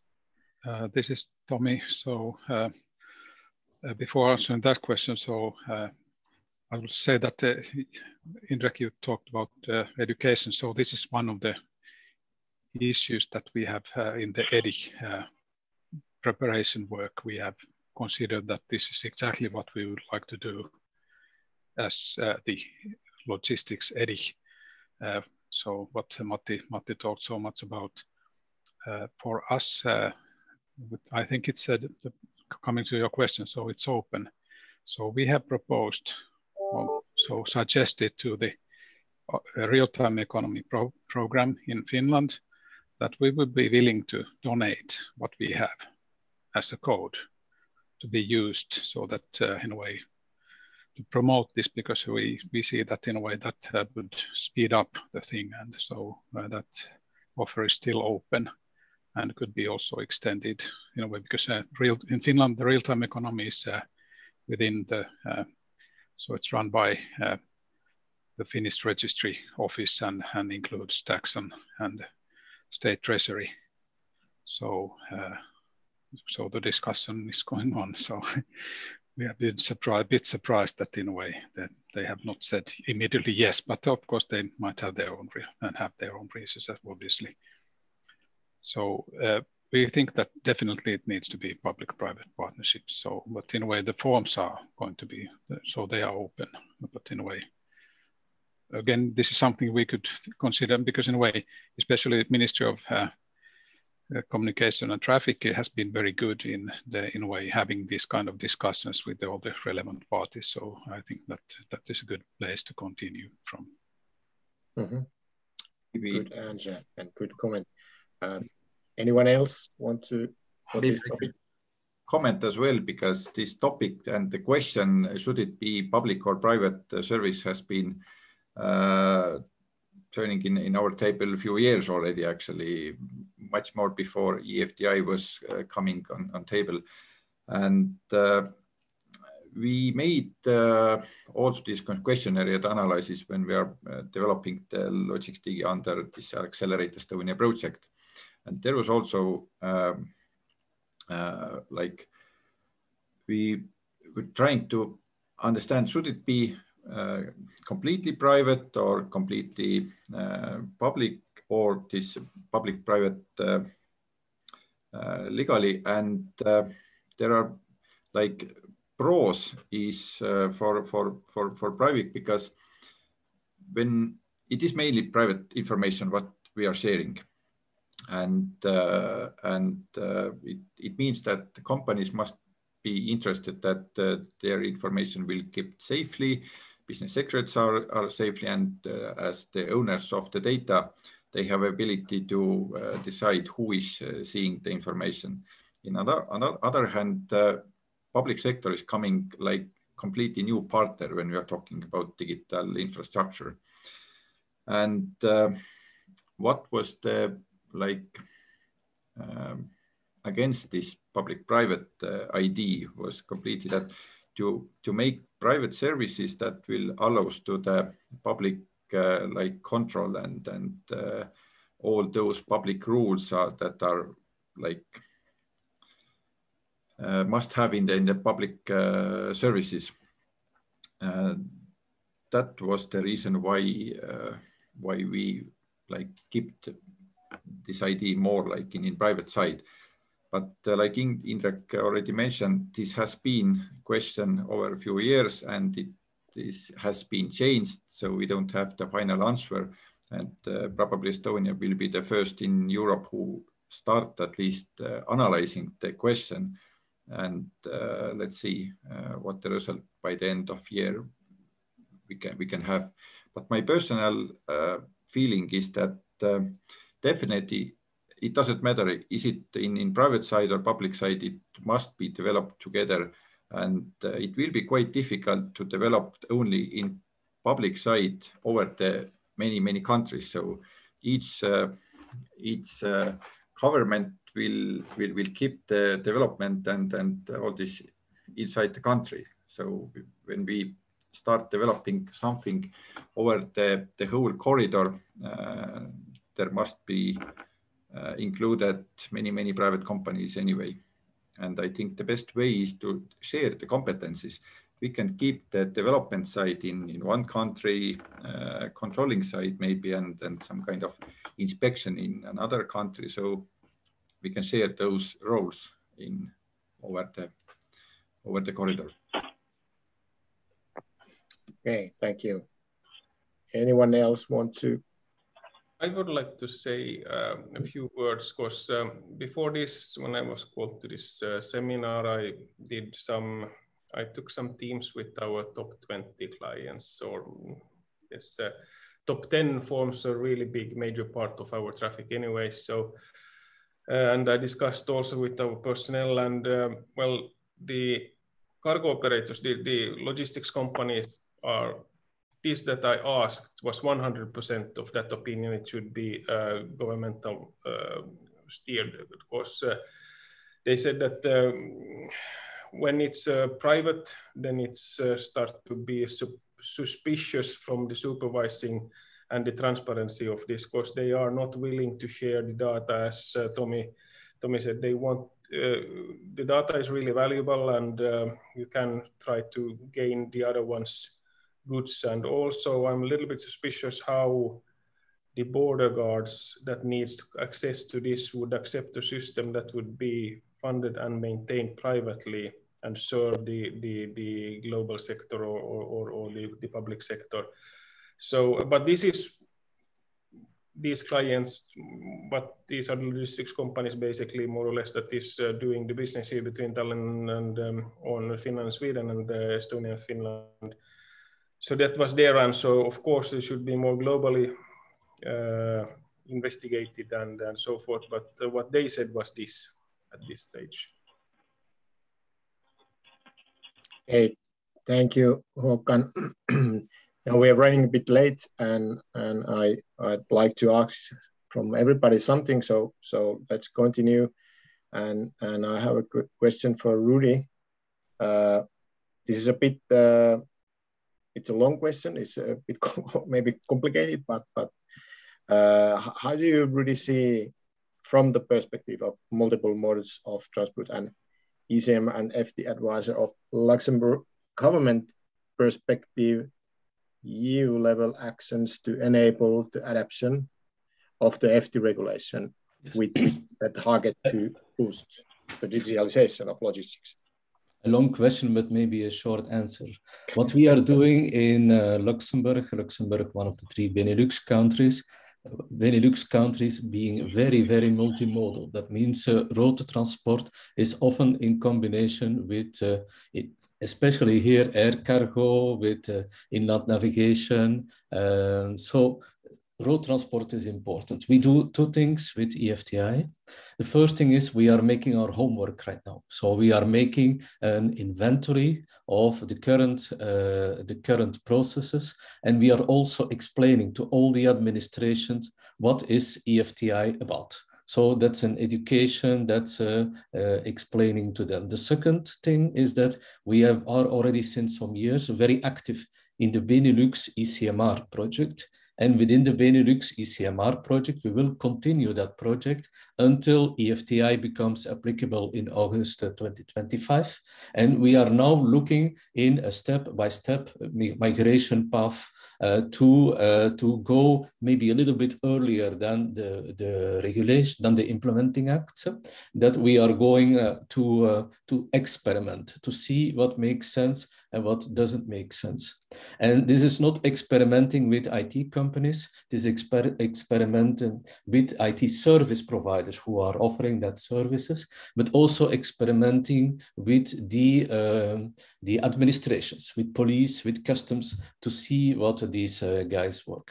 In summary, the Benelux project is a little bit caused by Belgium hesitating to adopt the ECMR convention. And the Benelux project has its roots really in one question, very simple question. How can authorities trust digital information, electronic information that is presented by a logistics operator? And for that, we have been setting up a very simple environment, a very simple regulation that has certainly inspired the EFTI regulation of the Commission. But let me say it very simple. If we have in 4 or 5 years a road control officer or a customs control officer, for instance, in Helsinki, and in Helsinki, they are going to meet a truck driver coming from Belgium within Belgium ECMR system. How can the road officer in every of the 27 countries access to the ECMR source of the information, which is stored in that information in Belgium privately owned? So the question is tremendously challenging. It must be applicable, it must be operational in 5 years, and it must be specified and in the implementing and delegated acts in 2-3 years. And for that reason, I'm very happy to be with you, because already since a couple of years, we have been closely working together with Finnish administrations in companies under the umbrella of the federated consortium, for instance, and with, of course, also the Estonian team with Lauri, with the team of the single window project. So we expect in the next coming 12 months, 15 months maximum, that we are going to have a very close collaboration between the different areas, because yes, if an Estonian or a Finnish truck is arriving in Luxembourg, then also our road control officers must have access to that system. Because it's, maybe we didn't speak too much about this, but EFTI is mandatory for the member states. So that means that we need to have a common environment, a simple environment defined in 18 to 24 months and operational in 5 years. That's a very short time frame. And to stop with is the nice thing is that the conclusion of the Benelux project is very, very interesting, because who has the benefits of the ECMR? It's not really the government, it's really the logistics operators themselves, because they are sharing the data between themselves. There has been a study in Belgium that a company or a group or supply chain with ECMR, implementing ECMR, can have a benefit of up to 13.11 euro when using digital documents. That's a lot of money. And I think that's the opportunity for doing so. So I'm certainly looking forward to continue working together with you. And for those also wanting to come to Luxembourg, it's also good weather in Luxembourg right now. That's a one reason to be there. So very good analyzing and very good ideas. And I think the ideas and information we all should agreed at the very same thing. I just keep going and we can have a discussion, of course, afterwards. But now I have a question for Lauri, and how does this look from LSP point of view?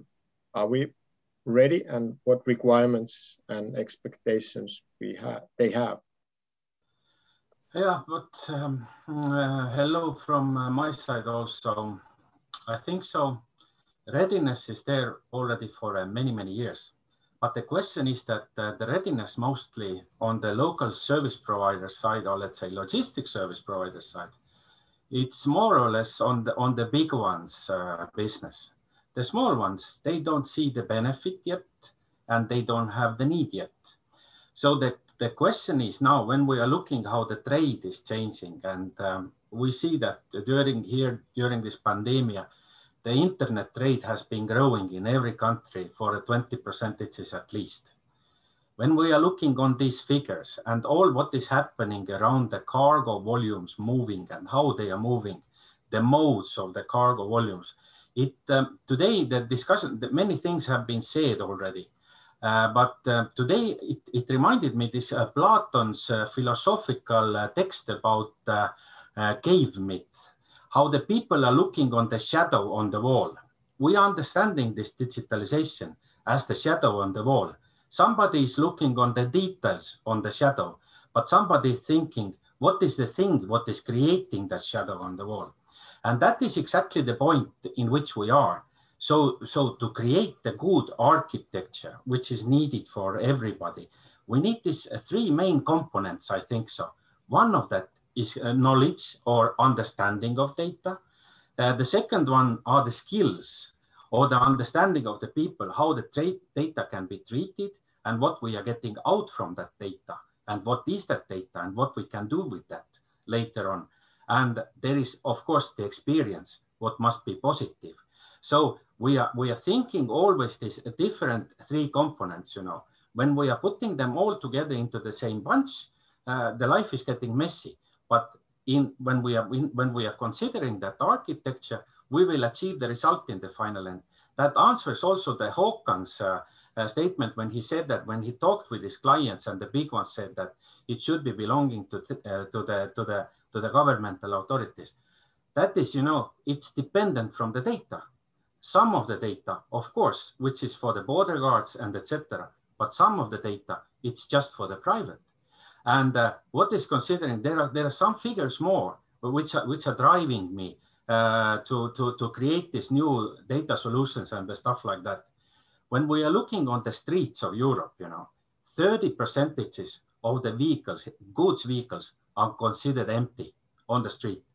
Then there is another figure which has been announced, is that 50% of them are underloaded. So, and when we are taking the governmental plan to reduce during next, let's say 10 years, the pollution of the CO2, or let's say the emission of the CO2, in 700 kilotons per year, in these circumstances, I don't understand how we will achieve it until we are not taking the digital solutions into the usage. We have unused capacity, we have unused possibilities, and anyhow, we are too lazy to take these digital solutions into the life. So in my understanding, we are exactly in the very right discussion. We are all ready to go, but we have to clarify the main things. And that's the point. All from my side from that moment. Mm-hmm. Very good. A lot of info as well. Well, yes, very good. We had also philosophy in this, including in this discussion. Very good. And of course, this underloading question, I think it's the most oldest question. It's the oldest question in the world. I think this always has been there, and I think it's already time to get over it. So that's a very good point, and very common problem as well. Well, very good.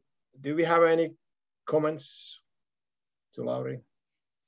I would like to thank you, Lauri. So I think it's time to put the people in the front. So because in a way we can move ahead only if we understand what the people want and what they are able to do and what we can accomplish with them. Of course, we need to see the picture as well, as you said.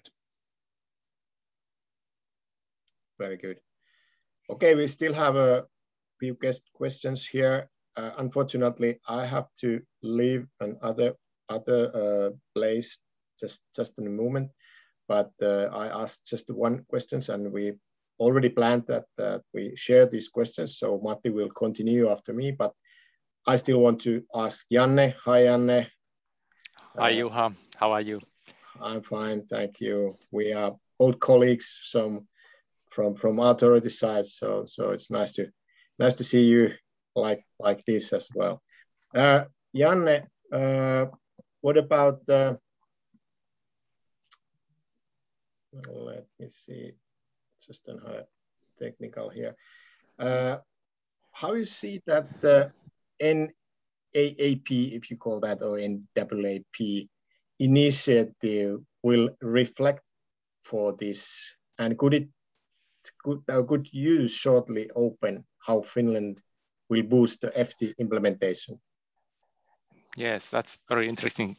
So firstly, I would say that I very much support the views of Rudy and Lauri that private and public side must work side by side. And the NAAP is sorting from National Authority Access Point, and it's related to EFTI. And it's a question of architecture, you can say. So shall we build up one access point in every nation for electronic freight information that is delivered to authorities, to customs, border control, police, or shall we have another kind of interoperable architecture? So that's one question we need to discuss with all the logistics operators. At the moment, we have a view that almost every country in EU is planning to build up a national access point in order to make the data exchange more efficient and in a way to get the authorities to adopt and implement the EFTI regulation in a lower threshold. And in Finland, we have just recently launched an implementation project among authorities. So we are now just working with customs, border control, police, tax administration. So we will wake them up and inform about this EFTI regulation. And we are planning to invite companies and logistics operators to join the project later this year. So then we can do the more detailed planning and how to make the pilot project and how to make the implementation about the EFTI. And we are also working in a close operation with a Finnish traffic management company, FinTraffic, that is creating a transport data ecosystem in Finland. And this means that we have already several public and private authorities and operators involved in this EFTI implementation, and we are very, very eager and happy to cooperate you in further steps. And we also see that we need to work together to plan the more detailed processes and the data, how the data is managed and delivered to authorities, and in what stages the information is confidential between companies, and at that point there is no access for authorities, but at those certain, like Rudy described, the certain, for example, roadside inspections, there must be a way for the authority to access the data. But that's not always the case, that authorities also need to have only limited access to the data. Yes, but with these words, so we are very happy to cooperate with also other countries and with Vedia and other logistics operators. And I will encourage you to prepare to apply for funding from Connecting Europe facility and other funding facilities that will open later this year. Okay, very good. Thank you, Janne. Was there somebody trying to? Yeah, it's Matti. I'm standing in. I know that you are 15 minutes late from your other commitments. Yes. So would you like to say a few concluding words at this point? Yeah, thank you very much. Has been really enlightening day and very interesting presentations, and I'm happy to see that there's a lot of happening, which is or seems to me that there's something which is changing from the ideas to concrete, and that's always the mantra. I would say that there should be something concrete ongoing. Before that, we actually haven't done anything. So that's a very good point, and I'm still happy that after Janne's talk that there's still cooperation between authority and private sector in Finland as good as it was a few years ago. So very good, and thank you very much, and I hope I'll see you all someday again. Yeah, thank you, Juha, and maybe I would add here from CaaS Nordic point of view that we have advisory board in the association where Juha is leading. So that's a way to keep discussion going on between authorities and companies in the association as well. Thank you, Juha, and maybe I continue. We are late, but we'll let you go now. Thank you. Bye-bye. How about those rooms? Should we enter those rooms at this point? Hello, everybody. I hope you have been joining the webinar. Now we are going to the rooms, and here is the short introduction, how to go there. And you see on the chat the link to the rooms, and Sariana will divide you to the right rooms. So please end this meeting and go to another one.